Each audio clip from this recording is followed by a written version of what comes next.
Is it just me, or do a lot of the world leaders right now, maybe besides Trump, seem freaking weird? Like Zelensky, weird. Macron, weird. Carney, freaking weird, man. All of these people are schmoozing and boozing over in Europe and in France right now, trying to make deals, trying to do these press conferences, these photo ops, and it's just weird. So we're going to be taking a look at that. We're going to be taking a look at Prime Minister Carney, selected, unelected, illegitimate Prime Minister of Canada, is having a retaliatory response to the reciprocal response to the retaliatory response of the initial tariffs. Yeah, there's so many layers like this. I'm starting to feel like it's Donkey from Shrek. Shrek! So many layers to the onion. He's announcing April 2nd retaliatory tariffs on America. So, yeah, the trade war is just getting started. Welcome back to the channel. Welcome back to another video, everybody. Before we get into it, I do want to encourage y'all to like button and subscribe if you haven't already. It does really help grow the channel. We're taking a look at those things along with a few others, such as the mayor of Toronto, Olivia Chow. She is doing the same thing that Doug Ford did, that Jagmeet did, that Chrystia Freeland did, that Trudeau did, that Mark Carney did. Go and run to CNN for whatever reason and bitch and complain about the trade war is bad, the tariffs are bad, the trade war is bad, we got to stop it. I don't understand why Canadian politicians are running to CNN. Are the ratings that low that they need to start to include Canadian politicians in that? It's just bizarre to me, especially because liberals have been accusing Pierre Poilievre of MAGA politics, of maple MAGA, yet liberals are running to literal CNN for press coverage. Anyways, a lot to take a look at in this video. Also, if you use code SAVECANADA, you'll find yourselves getting 20% off the new stickers that have dropped. This is one out of the many stickers linked down below in the description or the pinned comment below. You can also get big sticker packs like this, which includes all new stickers and old stickers combined. There's different packs. There's single stickers. Highly recommend you guys go check it out. Use code SAVECANADA to get 20% off. Link down below in the description or the pinned comment below. Now let's take a look at those weirdos. Look at these freaking weirdos. This is a long hug. When Zelensky and Macron meet for this press conference, this weird photo op, it's just weird.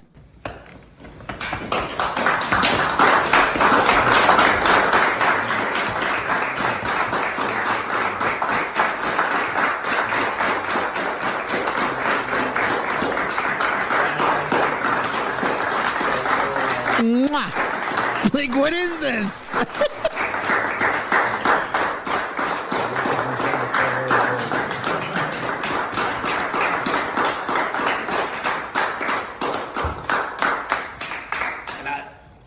I said, President, I said that I think it's too much for me, and that's why we address it. I addressed President, of course, for all our people, for Ukrainians, for our society, and a great honor to be here, and thank you for all your support. Thank you. Thank you so much. Thank you.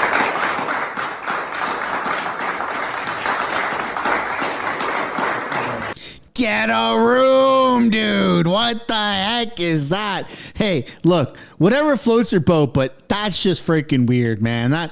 What are they trying to show? How many photos and videos do they need? And at what point is the world just going to fully admit that this is just weird? All these photo ops with Zelensky. It's just weird.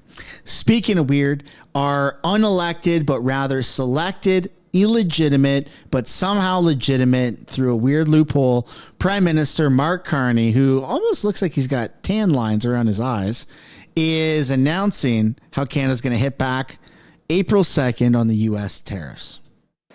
President Trump is promising a much larger global tariff regime, including bringing back in the threatened 25% across the board tariffs on Canada.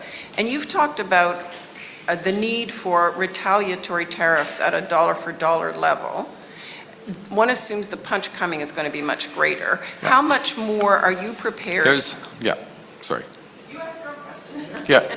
How much more are you prepared to go in terms of the monetary hit back, and how much do you think Canada can absorb? Can we? It's an important question. It's a very important question. He's the Messiah, right, folks? This guy's supposed to solve all of our problems. He was handpicked by Trudeau and all of these elites. So whatever answer this is supposed to fix Canada and get us back to a prosperous country. There is a limit, given the relative size of our economies, the extent to which we should match U.S. tariffs. Right now, what the government has proposed, and with the 150 billion odd identified products, are products that have, as I said earlier, maximum impact in the United States and limited, but not zero. It's limited impact in Canada that we can affect. And my government's commitment is that we will use all of the revenues from those tariffs to support Canadian workers that are affected by the U.S. trade actions. Pierre Poilievre's commitment, as his commitment is anytime anything changes, is he's going to use it to cut taxes. So if you aren't paying any taxes because you don't have a job, you're out of luck. Okay, we're going to go help those who are affected by it, as we should, as Canadians want us to, in my view. Now, so just to summarize on your question, there are limits. Now we'll see what happens April 2nd. We'll see what happens after that. We are not going to take an action that we think is not ultimately going to influence the United States, and certainly not one that is outright harmful to Canada, given the overall approach. So this will be very deliberate, and there is a limit, full stop. There is a limit to matching these tariffs dollar for dollar, given the fact that our economy is a tenth the size of the United States. How about we just stop matching it and we focus on eliminating tariffs? Why hasn't he gone to America and met with President Trump? Is it because Trump wouldn't recognize him as a legitimate prime minister like many Canadians do? I don't really understand this, but I don't fully like it. The part I don't understand is his tactic. I'm not understanding Mark Carney's tactic. We're in a trade war with America, and his first freaking business trip as interim, unelected, but rather selected illegitimate prime minister is to go to his old stomping grounds in Europe. It's bizarre. Absolutely bizarre. Speaking of bizarre, you have the Liberal Party, the official Liberal Party on X, do a comparison between Mark Carney and Pierre Poilievre. Carney has the experience. Carney has a plan, and Carney is calm. Where they're saying Pierre Poilievre is incompetent, full of slogans, and chaos. Well, Mark Nixon on X fixed it. Mark Carney is woke. Mark Carney believes there's 156 genders. Mark Carney is in a climate cult. Pierre Poilievre is about strength. Pierre Poilievre recognizes there's only two genders. Pierre Poilievre is about competence. And so there you go, right? There you go. Different strokes for different folks. Now let's continue the video. You've got the president of Shopify that is sharing quite a bit of stuff about Pierre Poilievre lately. So Pierre posted this photo right here. You may or may not have seen it. Just a map that shows how rich Canada is and where we have what. So you got oil in Fort Mac, potash, coal in southern Saskatchewan, right? Chances are you've seen this, but if you haven't, feel free to screenshot it or go find it on Pierre's X account. Well, the president of Shopify said this, absolutely agree here. And a reminder, Canada is incredibly resource rich, as this map shows. Unlocking our full potential by responsibly harvesting these resources will not only make us a global leader, but also ensure prosperity for all Canadians. And I fully agree. We just need the right person leading us. We need the proper boat captain to steer Canada into prosperous waters. And Trudeau has had 9-10 years to do that. The Liberal Party has had 9 or 10 years to do that. So even though Trudeau has been removed, everybody that worked for Trudeau, all of the soldiers, all the troops, the MPs, right, his cabinet, his caucus, that's all the same people for Carney, just reshuffled around. Instead of finance minister being Freeland, it's now François-Philippe Champagne, the little chihuahua. Like, these are all the same people, man. So we're going to get the same results. Speaking of results, Mark Carney has this to say about carbon tax and the results it's going to have for Canada. On the other hand, we have the opportunity to diversify trade. Guess what one of the requirements is to diversify trade to the European Union? Guess what one of the requirements is to diversify trade to the United Kingdom? Guess what one of the requirements will be to diversify trade to emerging Asia? Is to have a form of price on carbon. So we are able to think one step ahead.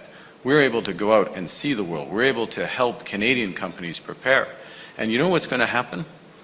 5 years, 10 years from now, if I have the pleasure of being in front of you, you'll be asking me the question, if we didn't do this, if we didn't help our companies get more prepared, the Americans are going to start caring about this again. They have elections every 4 years. They cared a great deal about this 3 months ago. Now all of a sudden they don't care about it. They're going to care about it again. We have an enormous opportunity here in Canada. The United Kingdom has an enormous opportunity. France has an enormous opportunity. Europe has an enormous opportunity to leapfrog over American companies where they're trying to turn back the clock and look inwards. We're going to take that opportunity. We're going to take that opportunity. It's going to create jobs, and it's going to create new markets for our country. Yeah, creating jobs. I mean, I don't know how much I really trust what this guy's saying, right? Creating jobs, like he wants to, he's part of the World Economic Forum. And we know that they've been saying you will own nothing and you will be happy. Whereas the opposition party, every single member of the opposition is banned from having any sort of affiliation with the World Economic Forum.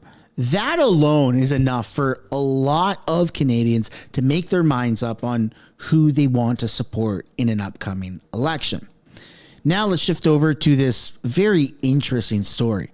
So not too long ago, a British Columbia woman was detained for nearly 2 weeks over a visa issue in the United States. Well, finally, that woman returns home, and she has this to say to the media. A Vancouver woman who was detained in the U.S. and held behind bars for nearly 2 weeks for a visa issue is now back at home. Jasmine Mooney, a Vancouver entrepreneur, touched down at YVR shortly after midnight Saturday morning.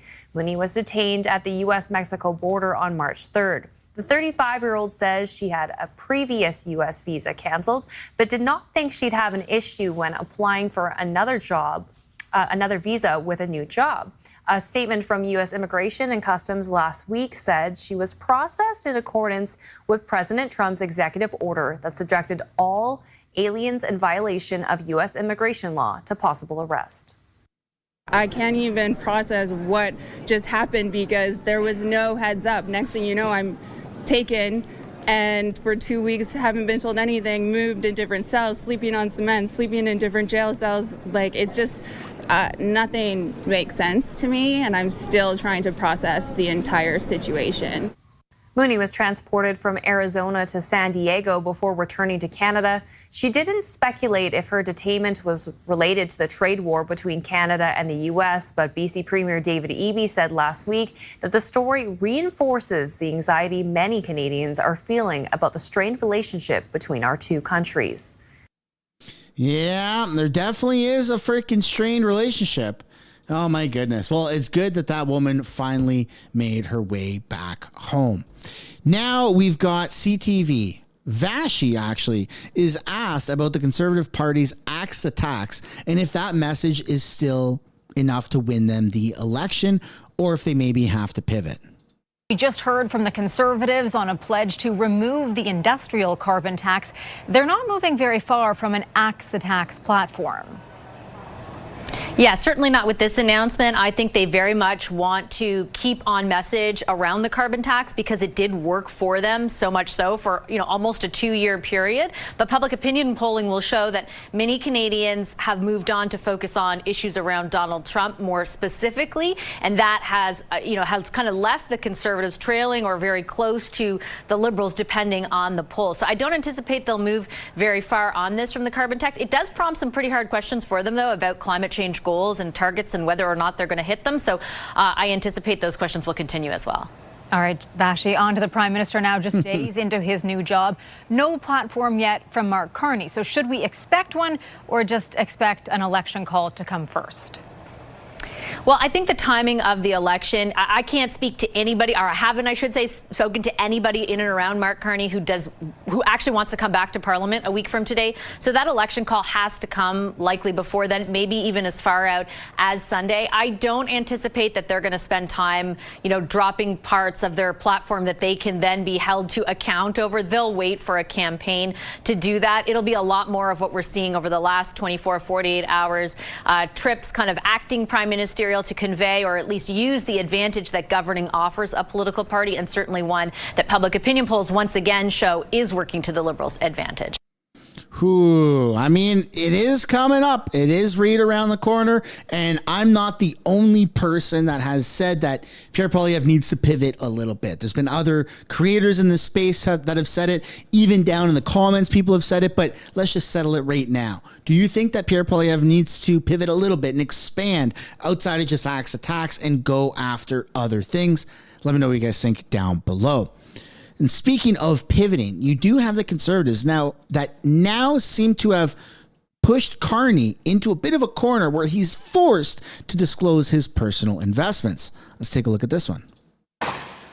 Good morning.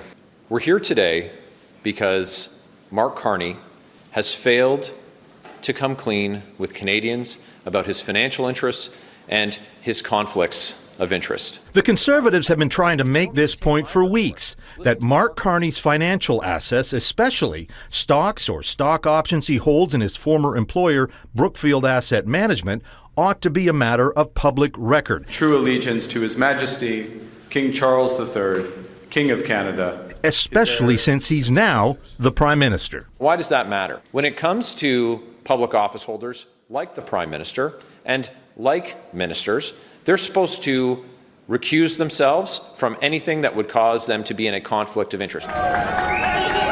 Carney was in Montreal Sunday, marching in a St. Patrick's Day parade. After that, he met with Quebec Premier François Legault. He wasn't taking questions from reporters Sunday, but Prime Minister Carney, I'm Jillian Piper with Global News. Global News did ask him about his finances after his swearing in. How can Canadians know that there's no conflict of interest if they don't know where the assets come from? The assets are in a blind trust. And can I point out that for those who don't follow this, I have 6 months to put, or 120 days to put the assets in a blind trust. I already have put the assets in a blind trust. Still, he has not provided details about the kind of assets he put into that trust, their value, or the identity of the trustee. The assets that I have were earned through employment. Employment income, employment as a public servant, and employment in the private sector. And I would note as well that employment in the private sector is something that the leader of the opposition has never experienced.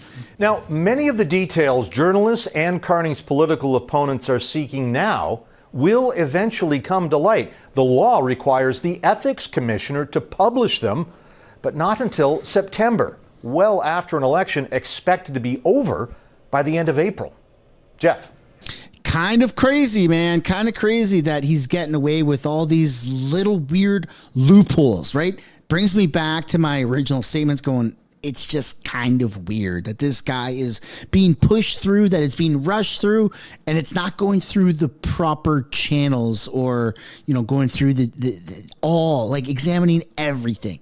You're going to run Canada. We're not a small country. We're a pretty huge country. Look, 40 million people, sure, maybe small in numbers, but we got heart and we got land and we got a lot of resources and there's a lot of money at stake. And we've already seen what it looks like when a government mismanages money to get themselves rich. Trudeau Liberals have been doing that for 10 freaking years. Last thing we need is for this now Messiah banker to keep doing this in an even slicker way. So we shouldn't have to wait till September to see what the heck is behind that curtain. We should be able to see it right now. But enough about Carney. Let's ramp things down a little bit and talk at the provincial level, I guess municipal level, where Olivia Chow somehow was able to land herself an interview with CNN. The mayor of Toronto on CNN. That's also, again, weird. But let's take a look.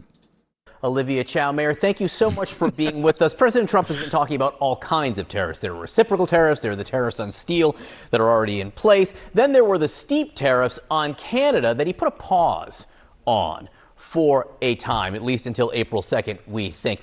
How satisfied are you with that pause? Well, it's a liberation from affordable living because, hey, a tariff on steel and aluminum means your housing cost is going to be higher. It's going to cost more to build housing in America. Energy tariff make gas more expensive. And guess what? A tariff on produce, grains makes food more expensive. So higher costs for housing, gas, groceries. I don't think that's what American wants. They don't want a senseless, hurtful trade war. To your closest allies, we are friends. We have an economic partnership that is the envy of the world. We bought like $500 billion worth of U.S. good every year. This is more than China, Japan, France, UK combined. So why do you want to hurt your biggest customers that are giving you all this money every year buying American goods? So right now, Toronto, the city, we've just like really upset. We're the fourth, we are the fourth largest city in North America. And we have the CNN anchor is going, what the hell did I get myself into? And not only can we barely understand her, she's such a horrible public speaker or even interviewer. Like, this is just absolutely embarrassing. $79 billion budget at City Hall here is about the size of Florida. And we're saying we will not allow any American companies to bid on our contracts anymore. That's worth about $1 billion over 10 years. So we're hurting each other. So I think just stop this nonsense.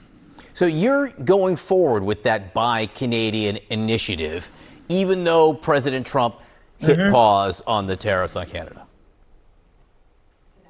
Well, he didn't, because he's gone ahead with the tariff on energy, tariff on steel and aluminum and lumber. He has gone ahead with a whole host of things. And when asked whether he's going to back down, he said, nope, we're going to go ahead on April 2nd. So who knows what he's doing? Look, my brother is an American since the 70s. He lives in Seattle. He was in New York before. And this trade war makes no sense. We are valued friends. We are allies. Don't hurt us. There's no reason to.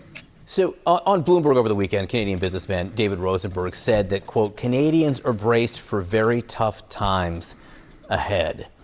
How much pain, given everything that's happened and all the recriminations largely flowing one way from the United States to Canada, how much pain do you think now the Canadians are willing to endure?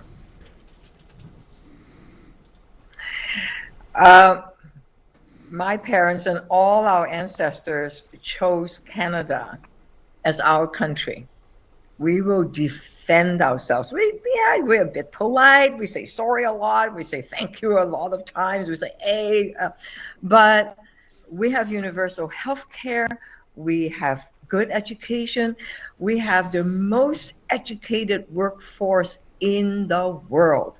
And Toronto is the most diverse city in the world. We are unique this way. We are a global beacon of hope. People love to come to Toronto, and we're not going to give up our way of life. We love to. Hey, look, I was raised in Toronto for a good part, like all of my high school years. All right, that was all in Toronto. And I got to say, it's so different now. Unrecognizable. Like, in terms of being the most diverse city in the world, yeah, man, like it's disgustingly diverse, a little bit too diverse. Am I even allowed to say that, or am I going to get canceled for that? I do not recognize Toronto at all. It feels like it's an international airport. I get that Canada prides itself on being a bit of a melting pot. And look, I got nothing inherently against any singular culture. But when there's more immigrants living in Toronto than Canadian-born citizens, color is almost irrelevant at that point. It's just talking about where you're born. It becomes a little bit unrecognizable. And that's what's kind of happening to Toronto, right? Am I allowed to say that? Or am I going to get canceled? I'm just speaking my mind. I'm speaking my truth. We take care of each other. We have each other's back. We prefer to share. We prefer to Toronto isn't like that at all. Rather than divide, we prefer to be empathetic and not hurt. We prefer that from being divisive and hateful. So all of these things make a lot of the booing and this Canada First anti-American stuff. A lot of the booing of the American anthem started in Toronto. Toronto is an epicenter for hating on America right now because of the spineless politicians that we have that are saying, well, we're in a trade war, so let's just really start to crap on American culture and on American people and American politicians. Booing hockey events and basketball events and like freaking actors or actresses or concerts, whatever the hell people are doing, it's so wrong. Removing American liquor from our shelves, after we've paid for it, but it's on consignment. It's just weird, man. It's so weird. Like, look at the news anchor. Not once did he seem to actually think that Olivia Chow made any sense whatsoever. And I don't like CNN, but even CNN's going, this chick is nuts. Because Canadians, and we're not going to give it up. We are a quota country. We know how we're very resilient, we're very united, and we are strong. Mayor Olivia Chow from Toronto, thanks so much for being with us this morning. Appreciate your time. Canadian Prime Minister. Anything to get her away. Anything to get her off the channel, man. That was so embarrassing for Olivia Chow. Like, what a horrible interview that was. I've never seen CNN just. This is the stuff that they eat up for breakfast. They love it. They love having liberal and radical left people on there to interview, to try and dunk on the right, dunk on Donald Trump, dunk on conservatism, because that's what they do. And even he was like, this is just a load of crap. Anyways, that's where we're going to end the video, everybody. I hope you enjoyed it. If you did, it will be super awesome if you took half a second out of your day to hit the like button and subscribe to this channel. And if you would like to get yourself some of these awesome new stickers that I showed at the start of the video, then visit the link down below in the description or the pinned comment below. Use code SAVECANADA, all in caps, no spaces, to find yourself with 20% off of the stickers. Thanks for watching, and I'll see you guys later. Bye for now.